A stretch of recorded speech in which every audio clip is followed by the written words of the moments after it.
Você aqui, saudações a todos os torcedores do Vasco. Sejam bem-vindos a mais uma atualização sobre nosso amado clube. No vídeo de hoje, trago 3 informações bastante alentadoras para a torcida vascaína. Vamos abordar os últimos dias de preparação para a estreia no Campeonato Brasileiro, além da estreia na Copa Sul-Americana, que já ocorrerá na próxima quarta-feira, em um jogo fora de casa no Peru, em altura elevada. Portanto, trarei detalhes relevantes sobre essa fase final de preparação. Primeiramente, convido você, torcedor, que ainda não se inscreveu, a clicar no botão vermelho logo abaixo para se juntar à nossa comunidade.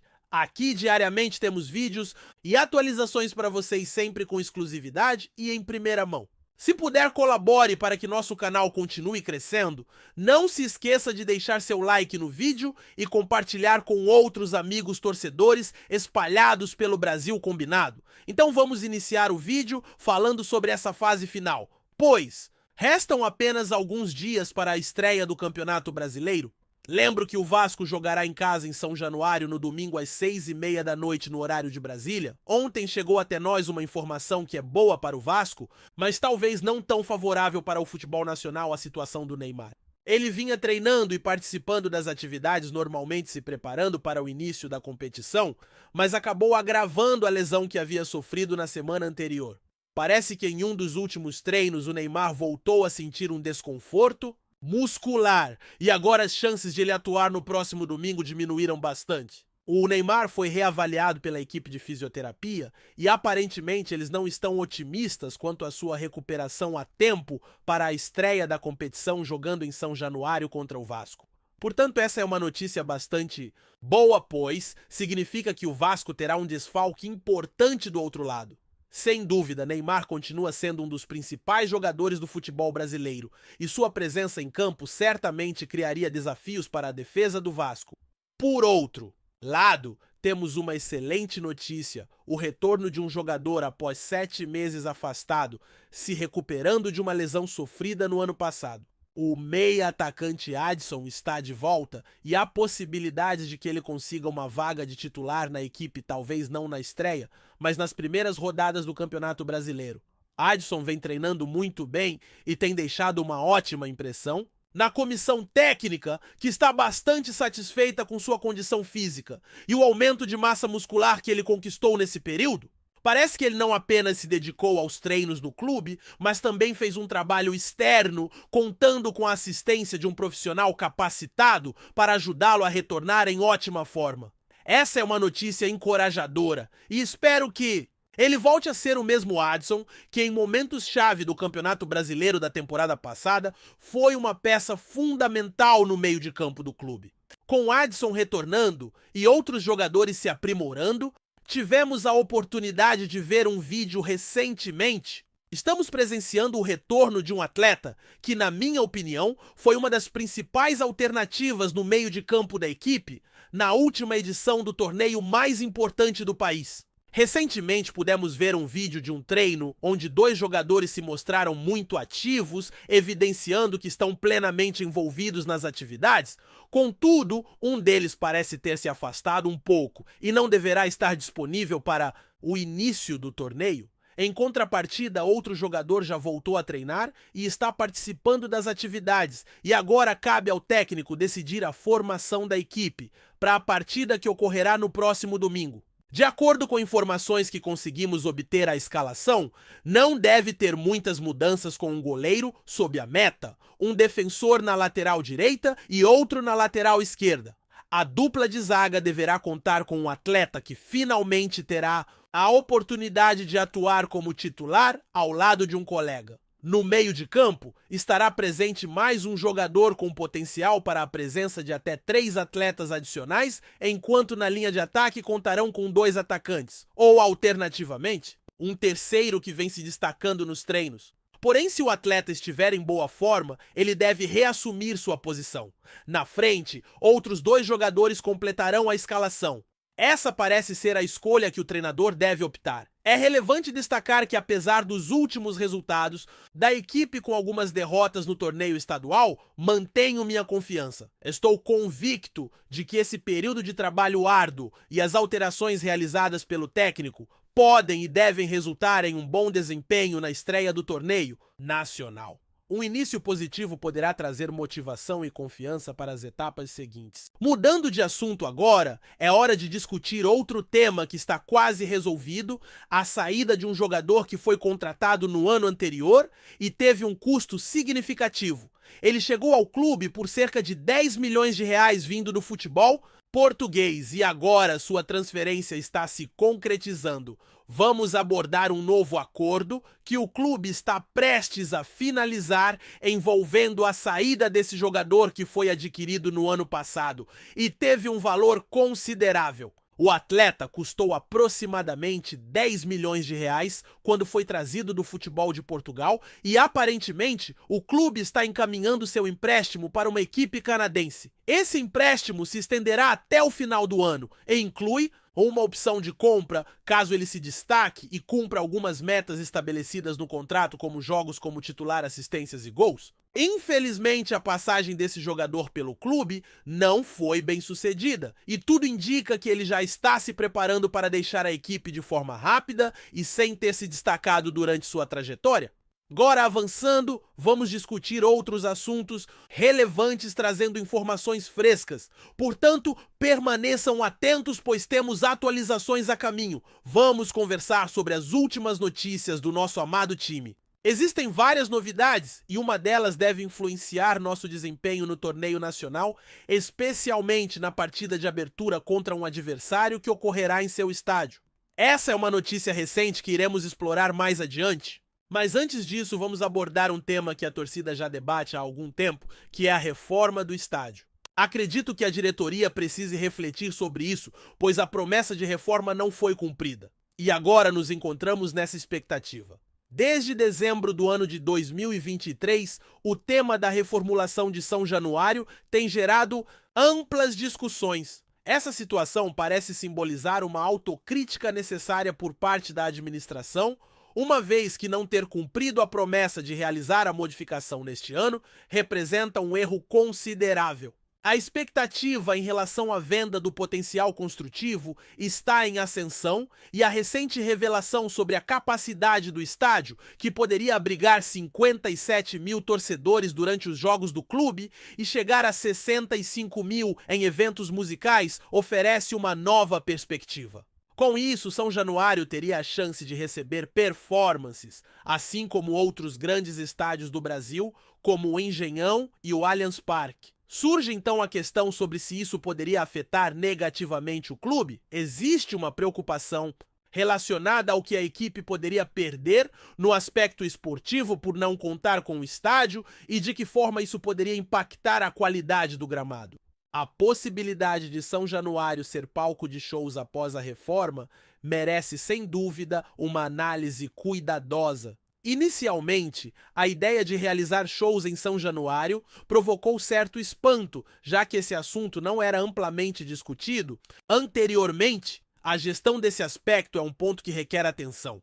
Levanta-se a dúvida se o clube terá essa responsabilidade ou se uma empresa externa assumirá esse papel. Se o clube decidir gerenciar essa função, é preferível que os shows não sejam marcados próximos às partidas, evitando assim interferências no calendário.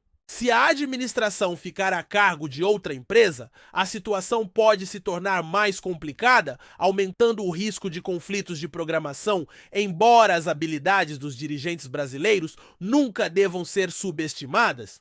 Quanto à qualidade do gramado, muitos clubes que utilizam seus estádios para shows têm adotado a grama sintética. Isso nos conduz a um debate sem fim sobre qual tipo de gramado é a opção mais adequada, se o sintético ou o natural.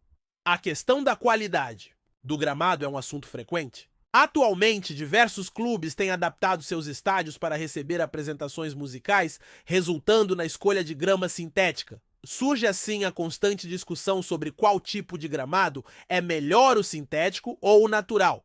No meu ponto de vista, prefiro o gramado natural desde que esteja em boas condições. No entanto, Se a qualidade do gramado natural for insatisfatória, optar pelo sintético se torna uma alternativa válida. O fundamental é assegurar uma boa qualidade na partida. Embora minha preferência pessoal seja pelo gramado natural, essa decisão pode variar conforme as circunstâncias. No que diz respeito a shows, a aceitação das arenas multifuncionais não é a mais empolgante. Atualmente, a maioria dos estádios se transformou em arenas, uma tendência que busca aumentar a arrecadação e que parece ter se tornado inevitável. Um clube que ilustra essa realidade é o Vasco, que anunciou a venda dos mandos de campo para um estádio específico, tanto para um jogo contra um rival local, quanto para outro duelo relevante, considerando as ofertas recebidas como interessantes. Cada venda de mando para esse grupo resultou em 2 milhões de reais, totalizando 4 milhões. Além disso, para a partida em questão, havia a possibilidade de um acréscimo de 500 mil reais, caso uma meta estipulada em contrato, que previa um público de 50 mil pessoas, fosse alcançada. Essa meta parece alcançável, uma vez que as torcidas desses clubes são bastante representativas em nível nacional e costumam comparecer em grande número na capital. Ademais, existe uma relação amistosa entre as torcidas e não há registros de conflitos significativos entre elas. Isso nos leva a um debate que já perdura há algum tempo. Além da negociação dos mandos de campo para o Mané Garrincha, existe também a questão do novo São Januário, que abrange tanto o aspecto esportivo quanto financeiro. A incógnita que permanece é qual desses fatores terá maior importância. De maneira geral, essa é uma perspectiva sobre o assunto.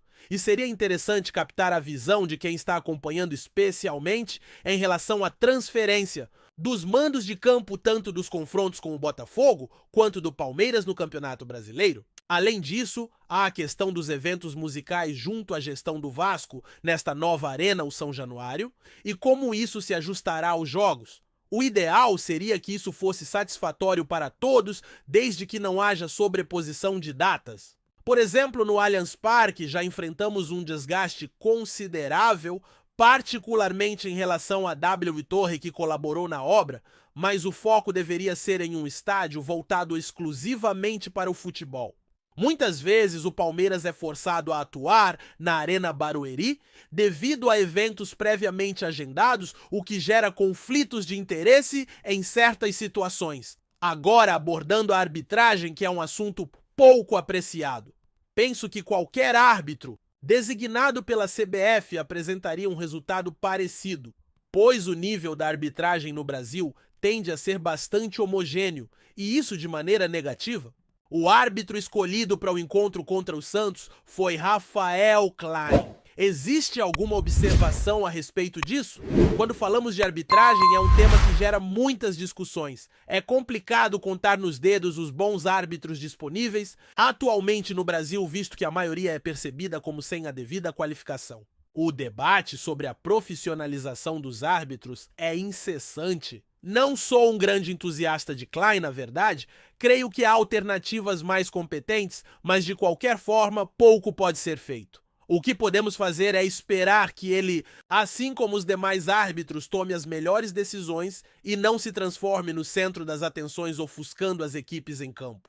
Portanto, é um tema que frequentemente se repete. Assim como os demais profissionais envolvidos, é fundamental que ele tome as melhores decisões possíveis sem se colocar como centro das atenções durante a partida, que deve ser protagonizada pelas duas equipes. Esse é um aspecto crucial quando se fala em arbitragem. Agora vamos ao tema central deste vídeo, que é a grande novidade do dia. No início, havia a notícia de que um atleta renomado estaria em dúvida, mas com o passar das horas confirmou-se que ele não participará deste confronto de abertura entre duas equipes tradicionais. A questão que surge é: isso beneficia uma das equipes? Ou há uma perspectiva diferente? Isso afetará o espetáculo, uma vez que não teremos o tão esperado duelo entre dois grandes atletas amplamente divulgado. Comentei ao longo da semana que esse seria o grande confronto da primeira rodada e todas as emissoras estavam promovendo intensamente este embate. Agora esse embate entre os dois jogadores talentosos ficará para o segundo turno. Para o evento é lamentável, pois muitos torcedores aguardavam ansiosos pelo retorno desse atleta ao campeonato. Vamos ter que esperar torcendo para que as equipes permaneçam na elite no ano seguinte. A mídia realmente apostou alto nessa narrativa. É especialmente uma emissora que decidiu transmitir essa partida em particular, dedicando uma atenção especial a este confronto. Além disso, a amizade entre os dois atletas aumentou ainda mais a expectativa. O que parece mais certo é que apenas um deles estará em campo, embora ele também esteja se recuperando de um problema muscular. A notícia é de que o jogador famoso não conseguirá se restabelecer a tempo da lesão muscular que sofreu em uma competição anterior. Para nós, isso pode ser encarado como uma oportunidade para refletirmos sobre a importância do jogo. Ele está em fase de recuperação de um problema muscular, e as informações disponíveis indicam que não terá tempo suficiente para se curar dessa contusão. Para muitos, isso pode ser considerado algo positivo, pois aumenta a chance de uma das equipes conquistar os 3 pontos. Mesmo após seu retorno recente ao time, é evidente que a equipe se torna dependente dele, uma vez que seu nível técnico é bastante superior. É interessante observar que nos últimos gols que a equipe marcou, ele teve participação na maioria deles, seja com assistências ou finalizações. Portanto, realmente é difícil ignorar essa dependência. A dinâmica técnica e o raciocínio em campo mudam de forma significativa com a sua presença. Ele é, sem dúvida, a figura central do time. Para uma das equipes, isso representa uma vantagem, mas para o próprio espetáculo é algo negativo. Também compartilho a visão de que o time fez uma boa reformulação para este torneio, especialmente com a chegada de jogadores importantes. Contudo, numa análise mais ampla, a equipe não é exatamente um grande time e a presença desse atleta era o principal diferencial. A situação é semelhante ao que aconteceu com outra equipe, que tinha um jogador renomado. Era uma equipe comum, mas havia um ponto de desequilíbrio muito forte. Agora esse ponto de desequilíbrio é representado por ele, assim a sua ausência já configura uma perda significativa para o time. Mesmo antes de sua lesão, acreditava que a outra equipe teria a vantagem na partida, e agora com a sua falta, essa vantagem se torna ainda mais clara, especialmente levando em conta a força do time em seu estádio. A ausência de um atleta fundamental realmente diminui a força de uma equipe. Ainda mantenho a opinião de que, mesmo com sua presença em campo, o time adversário seria o principal favorito para esta partida. Com o seu desfalque, essa superioridade se torna ainda mais evidente. É inegável a força do time jogando em seu estádio. Para aqueles que acompanham, faremos uma análise mais aprofundada entre os dois times na primeira rodada, o que acredito ser um exercício bastante interessante. Enxergo a equipe mandante com um favoritismo ainda mais pronunciado devido à ausência do jogador citado. Quero saber o que vocês pensam nos comentários, comemoraram essa falta ou ficaram decepcionados por querer assistir aquele atleta em ação realizando suas jogadas e interagindo com os torcedores? Imagino que neste confronto teríamos fãs relembrando um embate marcante do passado. Também é válido destacar que uma conhecida torcedora do time da casa poderia ser uma presença divertida neste contexto se estivesse presente. Seria uma ótima jogada. Aproveitar essa oportunidade. Em relação a essa análise, buscaremos incluir também pessoas que acompanham a equipe adversária. Já estou em contato para tentar garantir a participação deles, seja em uma transmissão ao vivo ou em um vídeo. Se conseguirmos envolver ambos, será excelente, mas mesmo que apenas um participe, teremos novidades para vocês. Quanto ao início do Campeonato Nacional, confesso que não estou tão animado como em outras edições. Neste momento, minha sensação é de cautela, com o pé no chão, aguardando para ver como as coisas se desenvolverão. É normal sentir saudade e um pouco de estresse pode até ser positivo, afinal a vida é feita de altos e baixos. Fiquei surpreso ao ouvir que você considera a equipe da casa como favorita. Acredito que existem dois lados a serem analisados. Com certeza um pouco de estresse também pode ser algo benéfico, certo? Depende do contexto, é essencial equilibrar as energias da vida. Não se trata apenas de momentos bons, mas é interessante notar que a visão sobre a equipe da casa como favorita me surpreendeu. Vejo essas duas equipes muito semelhantes em termos de qualidade, especialmente com as novas contratações da equipe visitante, que, exceto pela ausência, tornaram a disputa mais equilibrada. A equipe mandante evidentemente conta com a vantagem do apoio da torcida, e será interessante observar se conseguirá transformar isso em desempenho eficiente, principalmente com o público presente no estádio. Conheço alguns torcedores que têm um desejo especial de retornar a esse local. Muitos deles não estavam tão presentes nos últimos anos, mas a oportunidade de ver um atleta famoso em ação trouxe uma nova animação para garantir ingresso para a estreia no Campeonato Nacional. Estou curioso para saber a opinião de vocês nos comentários. Vocês consideram a equipe da casa como favorita para este jogo? E se gostaram do conteúdo, deixem seu apoio para não perder nada do que discutimos. Como já foi mencionado, estamos buscando trazer um especialista para comentar sobre a equipe visitante. Assim teremos um debate mais rico, um verdadeiro confronto que promete ser um conteúdo interessante. Antes de continuarmos, já te convidamos para se inscrever no canal Colina News e deixar seu like, assim você fica por dentro de todas as novidades do Vascão de forma exclusiva. Bora continuar! A possibilidade de Daverson, um dos nomes mais comentados do futebol brasileiro, vestir a camisa do Vasco da Gama gerou um burburinho nas redes sociais e nos bastidores do futebol carioca. Em um vídeo enigmático compartilhado pelo próprio jogador, ele deixou uma pista clara. E se for o momento de escrever uma nova história? As especulações começaram a ganhar força quando o atacante, atualmente no Atlético Mineiro, começou a interagir com vascaínos nas redes sociais, acendendo a chama da expectativa. A torcida, acostumada a ser surpreendida, já sonha com a chegada de um nome de peso. E a pergunta que não quer calar é: será Daverson o reforço que o Vasco tanto espera? Daverson, conhecido pela sua intensidade e estilo de jogo característico, de um centroavante raçudo, conquistou destaque no futebol brasileiro por sua passagem pelo Palmeiras, onde ajudou o time a conquistar títulos importantes, como a Copa Libertadores. Atualmente no Atlético Mineiro, o jogador tem sido peça importante no ataque do Galo, mas a sombra do mercado da bola paira sobre ele, e o vínculo com o clube mineiro se aproxima do fim. No entanto, o desejo de um novo desafio pode levá-lo a um cenário inesperado, o retorno ao Rio de Janeiro, mas agora para reforçar as ambições do Vasco. A negociação é mantida em segredo, mas fontes próximas ao clube carioca indicam que a chegada de Daverson tem tudo para ser um movimento estratégico para a temporada. Com a liderança de uma nova gestão, o Vasco busca reforços de impacto e a experiência do atacante pode ser exatamente o que o time precisa para voltar a brigar por títulos de expressão.